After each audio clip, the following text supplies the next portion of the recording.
हे किरकोळ गोष्टीकडे काय लक्ष देणं. म्हणजे फार निवडणूक हे जनतेचा प्रश्न सोडवण्यासाठी असते, जनतेची लाईट बंद करण्यासाठी नसते. तसे मला हसायला लागले. त्याचा नवीनच प्रश्न माझ्यासमोर आल्यामुळं मी हसतोय. ते काय विरोधकांना काय वाचावं का नाही वाचावं त्या प्रश्नाने विरोधकावर बोलणे इतके मोठे निश्चित नाही आहेत. मला 20 वर्षापासून शेळगावचा विकास अत्यंत दुर्दैवी झालेला आहे.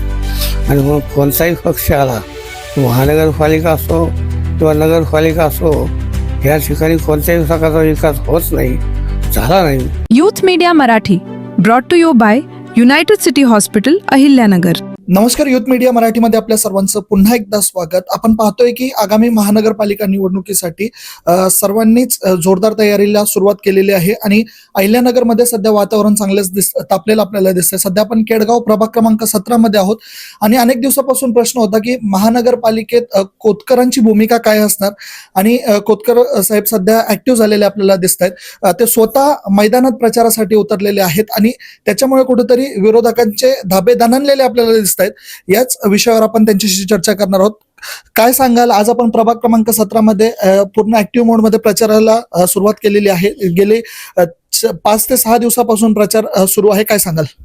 गेल्या 20 वर्षापासून शेळगावचा विकास अत्यंत दुर्दैवी झालेला आहे. आणि मग कोणताही पक्ष आला, महानगरपालिका असो किंवा नगरपालिका असो, या ठिकाणी कोणत्याही प्रकारचा विकास होत नाही, झाला नाही. हे अत्यंत सध्या दुर्दैवी गोष्ट माझ्या नजरेखाली दिसते. मी प्रत्येक मतदारसंघामध्ये 5 फेरी काढतो. 3 तास 5 फेरी काढून समस्या सगळ्या काय असतील त्या सगळ्या जनतेच्या समस्या मी समजून घेतो. नेमकं काय आहे, इथं कसली आवश्यकता आहे, इथं पाण्याचा प्रश्न असेल, रस्त्याचा प्रश्न असेल, लाईटचा प्रश्न असेल, शैक्षणिक प्रश्न असेल, ह्या भागात बस येत नसेल, रिक्षा येत नसेल, तर त्यासाठी काय करणं आवश्यक आहे तो आम्ही प्रोजेक्ट नवा तयार करतो. उद्याच्या काळामध्ये हे शेळगाव निश्चित आमचं स्वप्न आहे. 20 वर्षापूर्वीचं हे कोथरूड शेअर करायचं. निश्चित भविष्यामध्ये या शेळगावाला दिशा देण्याचं काम योग्य निर्णय योग्य वेळेस योग्य निर्णय होईल आणि चांगल्या प्रकारची विकासाची गंगा ह्या परिसरामध्ये आणून या शेळगावचा विकास केल्याशिवाय आमचा कोणताही विद्यमान नगरसेवक असेल तो विकासापासून वंचित राहणार नाही, विकासाकडे दुर्लक्ष करणार नाही. आणि प्रत्येकाचे प्रश्न हे महानगरपालिकेत नेऊन सतत त्यांनी सोडवायचं काम करतील. तो लाईटचा प्रश्न असो, शाळेचा प्रश्न असो किंवा रस्त्याचा प्रश्न असो, पाण्याचा प्रश्न असो, या सगळ्या दैनंदिन प्रश्नावरती संघर्ष करण्याची भूमिका या आमच्या केडगाव परिसरातल्या अशी नगरसेवकाची या ठिकाणी राहणार आहे. त्यांच्या अशी नगरसेवकांबरोबर आम्ही जनता सगळी त्यांच्या पाठीमागं खंबीरपणानं उभा राहणार आहे. एवढंच तुम्हाला आज या ठिकाणी सांगतो. जास्त काही स्पष्ट बोलत नाही. नंतर आपण 4 दिवसांनी आपण सविस्तर या विषयावरती बोलूया. निश्चितच ज्या पद्धतीने आपण पाहतोय की तुम्ही स्वतः ऍक्टिव्ह मोड मध्ये आल्यामुळे विरोधकांचे कुठेतरी धाबे दणनलेत असा आरोप होतोय. आणि आज जर आपण मोहिनी नगर परिसरामध्ये पाहिलं, जिथं तुमचा प्रचार सुरू होता, तिथं कुठेतरी बत्ती गुल करण्यात आली किंवा जे स्ट्रीट लाईट आहेत त्या बंद करण्यात आलेल्या आहेत. काय सांगाल? हे किरकोळ गोष्टीकडे काय लक्ष देणं फार महत्वाचा विषय नाही. लाईट बंद झाली असेल न झाली असेल हे चर्चा करणं मला ज्यादा हे होत नाही, म्हणून ह्या गोष्टीकडे सातत्याने दुर्लक्ष करतो. अशा प्रश्नावरती वाद कशी करता येईल आणि हे प्रश्न नीट कसे सोडवता येतील हा सातत्याने प्रयत्न असतो.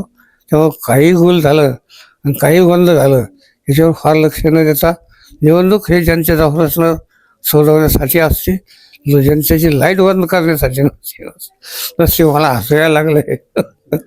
त्याचा नवीनच प्रश्न माझ्यासमोर आल्यामुळं मी हसतोय की काय विरोधकांना काय वाचावं का नाही वाचावं त्या प्रश्नाने विरोधकावर बोलणे इतके मोठे निश्चित नाही आहेत. माझा सुद्धा पंचायत राज्य आणि महानगरपालिका गेल्या 40 वर्षाचा 45 वर्षाचा इतिहास आहे.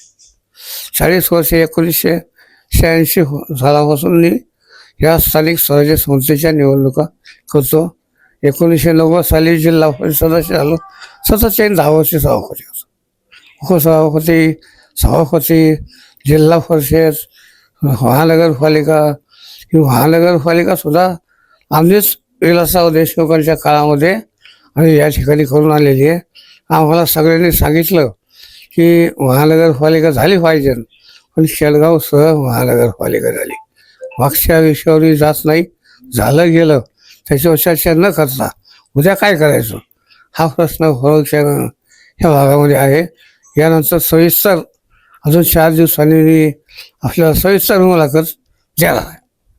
निश्चितच या ठिकाणी आपण पाहतोय की भानुदासजी कोतकर हे आपल्यासोबत स्वतः होते आणि त्यांच्याशी आपण चर्चा केलेली आहे.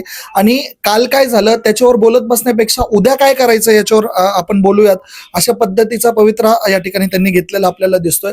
आणि निश्चितच त्यांनी स्वतः जाहीर केलंय की 4 दिवसानंतर एक सविस्तर मुलाखत ते आपल्याला देतील आणि ती मुलाखत आपल्या चॅनलला तुम्हाला पाहायला भेटेल.